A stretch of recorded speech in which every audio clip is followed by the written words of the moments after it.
Two friends embark on the most extreme experience of their lives, climbing a giant steel tower lost in the middle of the desert. However, their adventure turns into a nightmare when they get trapped at the top.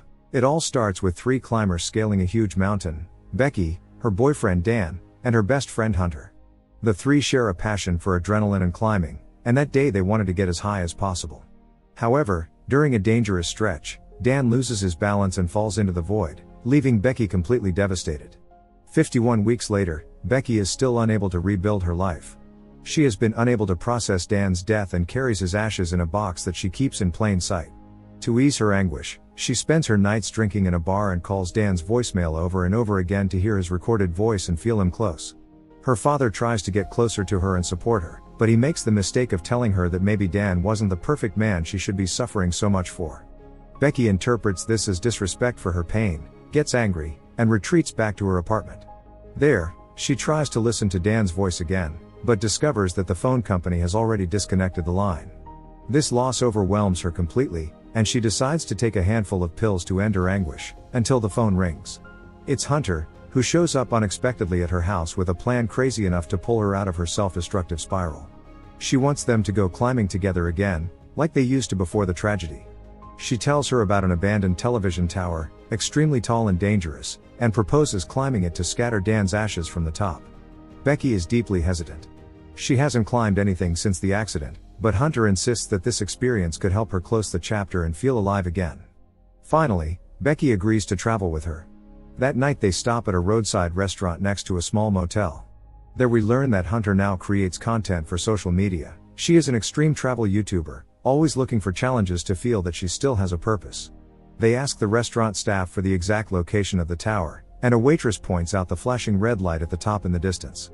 Hunter adds that it was once the tallest tower in the United States, but today it is just an abandoned structure that will soon be demolished. Since Becky's phone is dead, Hunter shows her a trick to charge it using a lamp in the restaurant. The next day, they set off on their journey to the tower while recording everything for Hunter's channel. On the way, a truck almost hits them, giving them a terrible scare. Further on, they come to a closed gate with a huge sign: "Danger of death. No trespassing." Since they can't continue by car, they leave the car parked and continue on foot. On the way, they encounter some vultures devouring a dying animal. The girls instinctively scare them away, but they know that this is nature. Every species fights to survive. The vultures, annoyed at having lost their food, watch them resentfully from a distance. Finally, they reach the foot of the enormous tower, a rusty mass with loose sections and deteriorated rivets. Hunter assures them that they will have to climb a ladder of almost 2,000 feet to reach the top. Becky is intimidated by the actual size of the structure, but Hunter motivates her by saying, "If you're afraid of dying, don't be born." So, between nerves and adrenaline, they begin to climb. From the very first moment, they feel the tower shake with every movement. The screws are loose, the metal worn, and every metallic sound they hear reinforces the idea that it shouldn't be standing. Halfway up, Becky stops to rest. She drinks some water and looks down. The restaurant where they had been the night before looks like a tiny toy house. They continue climbing to 1,800 feet and encounter the most difficult part, a nearly 200-foot pole with no protective cage. Becky freezes, but Hunter convinces her to continue. They climb among antennas, loose rods, and nearly destroyed sections. Hunter, seeking to impress his followers, shakes the ladder to show that it is sturdier than it looks, but all he manages to do is knock several bolts loose. Even so, they press on. After an exhausting climb, they finally reach the platform at the top. They celebrate with laughter and tears, elated at having achieved something so incredible. Hunter takes the opportunity to record a very risky maneuver with his drone, hanging with one hand. Then he convinces Becky to take a selfie as a symbol that she no longer has to fear anything. Becky also scatters Dan's ashes. For the first time in a long time, she feels a small emotional release. But everything starts to go wrong in a matter of seconds. As they descend, the bottom of the ladder completely detaches from the rusty mast. Becky is left hanging thousands of feet in the air. With tremendous effort, she manages to get back to the platform, but now they are trapped. No ladder, no way down, no cell phone signal. In the tower's toolbox, they find binoculars and a single-shot flare gun. The backpack, with water, supplies, and the drone, is stuck much lower down between the antennas. Becky's leg wound begins to hurt and bleed. It seems impossible that anyone will pass by and see them. Hunter suggests lowering the cell phone tied to a rope to see if it can pick up a signal, but the rope is not long enough. She decides to hang herself from it to gain a few meters, but still can't get a connection. Becky suggests dropping the cell phone to the ground, protecting it with whatever they can find. They wrap Hunter's phone in a shoe and add her bra so that the impact won't destroy it. They throw it down and wait for hours to see if anyone comes, but what they don't know is that the phone is broken. Just when they are losing hope, they see a man walking through the desert with his dog. Becky throws her sneakers at him and screams desperately, but he doesn't see or hear anything. They notice that he left his vehicle parked nearby and decide to save the flare for nighttime. When it gets dark, they fire the only shot. The man sees them at the top of the tower, and the excitement is immediate. Finally, someone has found them. However, something unexpected and brutal happens. Instead of helping them, the man finds the girl's car and steals it without offering any help. That same night, Becky begins to put two and two together. She looks at the tattoo with the number 143 on Hunter's foot and remembers details she had previously ignored. Hunter breaks down in tears and confesses that she had been in a relationship with Dan and that she also loved him. She admits that she made a mistake, but that she never meant to hurt Becky. Becky feels her world collapse again. She takes off the ring Dan had given her and cannot contain her anguish. Later, Hunter decides to risk her life to retrieve the backpack from the antennas.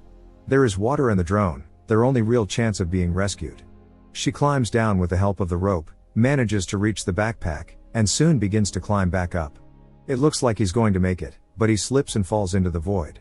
Miraculously, he remains hanging from the backpack, and Becky pulls with all her strength to bring him back up.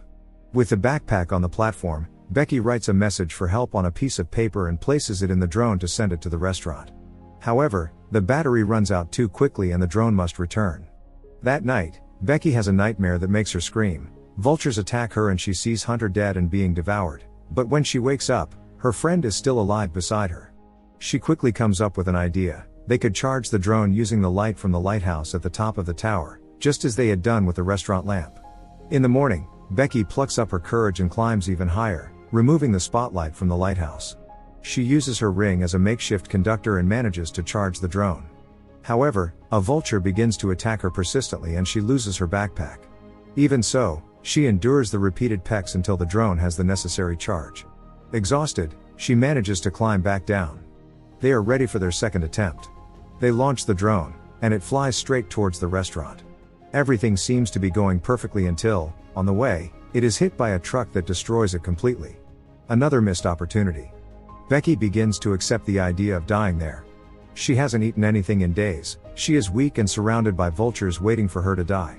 Hunter insists that she can't give up, that there is always something to eat, even in the desert. Becky asks for her other shoe, to try again to throw it on the ground and get a signal with her cell phone.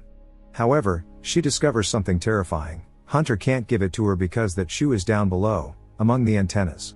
Suddenly, Becky understands the truth. The hunter accompanying her is just a projection of her mind, a survival mechanism to keep her from feeling completely alone. The real Hunter died days ago when she fell trying to retrieve the backpack. Her body was trapped between the antennas, where vultures are slowly devouring her. Becky has been alone all this time. A night storm shakes the tower and threatens to knock it down. Becky, crying and delirious, looks at her cell phone and remembers her father, who only wanted to help her. Meanwhile, her father is actually searching for her tirelessly. At dawn, Becky appears to be dead. A vulture approaches and begins to peck at the wound on her leg, but the woman was only pretending, and she seizes the moment to catch it and beat it to death. She then begins to eat it to regain her strength. With renewed energy, she climbs down to the antennas where Hunter's body lies. The other vulture, surprised, flies away. Becky places her cell phone with a distress message inside Hunter's shoe, then puts the shoe inside her friend's body. She throws the entire corpse into the void, using the flesh to cushion the fall and protect the phone. In the final scene, Becky's father arrives at the tower accompanied by rescuers. They have received the message and arrive just in time. Becky is rescued, and when she sees her father, she hugs him with all her strength. The two return home, leaving behind the most traumatic and transformative experience of their lives.